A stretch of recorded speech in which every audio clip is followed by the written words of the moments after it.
Punya bisnis sendiri tapi suka pusing sama urusan legalitasnya? Mungkin Anda kebayang, bikin PT itu ribet, harus ada partner, butuh modal besar. Nah, lupakan dulu bayangan itu. Hari ini kita bakal bongkar tuntas sebuah solusi keren dari pemerintah yang khusus dibuat untuk para pengusaha tunggal seperti Anda.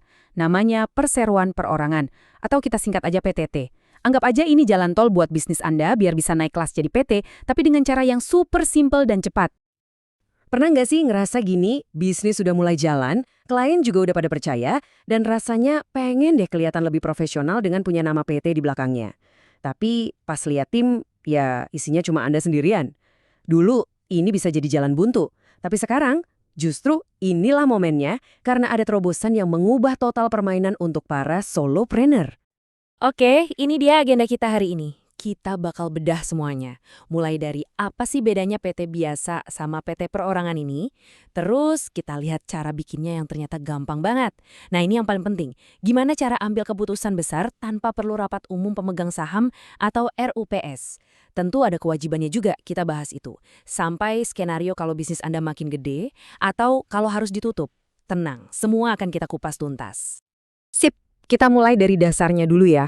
Selama ini kan kalau kita dengar kata PT, yang kebayang pasti perusahaan yang didirikan sama beberapa orang, ada perjanjiannya, dan seterusnya.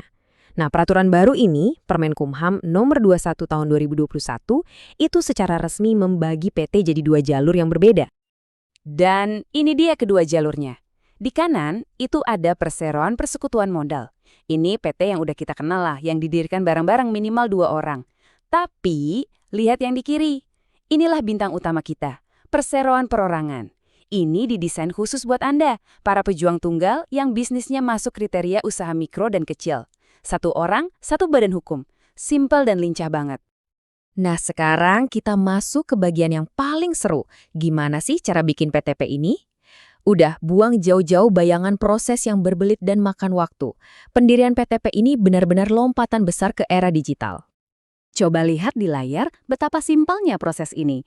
Nggak perlu lagi bolak-balik ke notaris atau ngurus tumpukan berkas. Anda tinggal buka laptop, masuk ke portal online pemerintah namanya SABH atau Sistem Administrasi Badan Hukum. Di sana Anda isi formulir online yang disebut pernyataan pendirian. Udah diisi, klik kirim dan jreng, surat keputusan dari Kemenkumham langsung terbit secara digital saat itu juga. Tinggal Anda unduh dan cetak sendiri. Semuanya bisa selesai dalam hitungan menit. Keren kan? Oke, ini nih pertanyaan yang sering banget muncul. Di PT biasa kan ada RUPS, alias Rapat Umum Pemegang Saham. Itu forum tertinggi buat ambil keputusan penting. Lah kalau PT UPIP isinya cuma 1 orang, gimana dong? Apa kita harus rapat sama cermin? Biar jelas, RUPS itu di PT biasa adalah organ perusahaan yang punya kekuasaan tertinggi.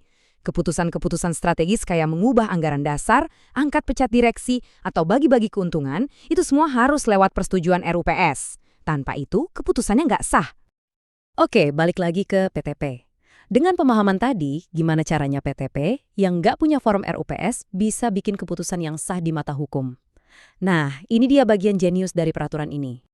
Jawabannya, nggak perlu RUPS sama sekali. Ya, sesimpel itu. Karena Anda adalah pendiri tunggal, Anda otomatis jadi direktur sekaligus memegang saham satu-satunya. Jadi, setiap kali Anda mau bikin keputusan penting, misalnya mau ubah alamat kantor atau nambah modal, Anda tinggal masuk lagi ke sistem SABH tadi, lalu isi yang namanya pernyataan perubahan. Klik kirim, dan saat itu juga keputusan Anda sah secara hukum. Dan ini yang perlu digarisbawahi. Keputusan yang Anda ambil sendirian ini punya kekuatan hukum yang penuh. Setiap pernyataan perubahan yang Anda ajukan itu statusnya setara dengan keputusan RUPS di perusahaan besar. Jadi, secara hukum, suara Anda adalah hukum bagi perusahaan Anda. Mantap kan? Tentu saja, kemudahan ini datang dengan tanggung jawab. Punya PTTB bukan berarti Anda bisa santai-santai tanpa administrasi. Ada satu hal krusial yang nggak boleh Anda lupakan, pelaporan keuangan. Jadi, kewajiban utama Anda setiap tahun adalah ini, menyampaikan laporan keuangan.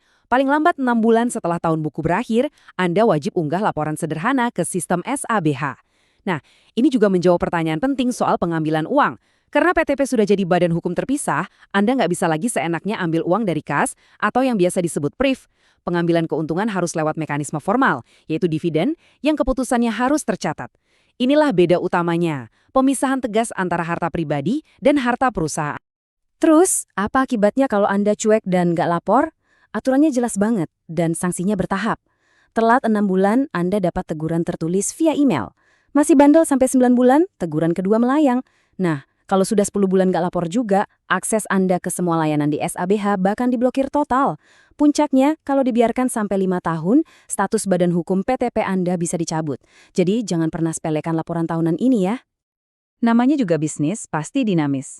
Mungkin PTP Anda berkembang pesat, atau bisa jadi Anda memutuskan untuk beralih ke bisnis lain.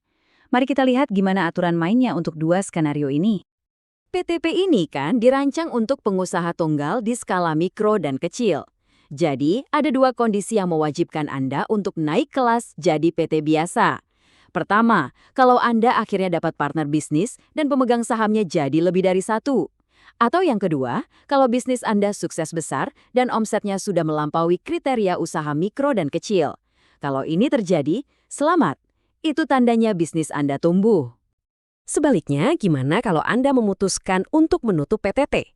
Tenang, prosesnya juga sama mudahnya dengan waktu mendirikan. Anda tinggal masuk lagi ke sistem SABH, isi pernyataan pembubaran, ikuti prosesnya, dan selesai. Filosofinya jelas, simple dari awal sampai akhir. Oke, kita udah bahas dari A sampai Z. Sekarang, mari kita tarik benang merahnya.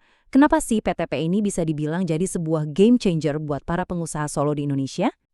Kita simpulkan ya keunggulannya. Pertama, proses pendiriannya super gampang, cepat, dan 100% online. Kedua, Anda adalah penguasa tunggal di bisnis Anda. Semua keputusan ada di tangan Anda, tanpa perlu formalitas RUPS yang ribet. Ketiga, semua administrasi perubahan data juga dilakukan lewat sistem yang sama. Jadi intinya PTP ini ngasih Anda gengsi dan perlindungan hukum dari sebuah PT, tapi tanpa birokrasi yang bikin pusing. Jadi, setelah melihat semua kemudahan, kejelasan, dan kekuatannya, pertanyaan terakhir ini saya kembalikan ke Anda. Apakah PTP yang lincah dan modern ini adalah kunci yang selama ini Anda cari untuk membawa bisnis Anda ke level berikutnya? Coba direnungkan. Sampai jumpa di pembahasan kami selanjutnya.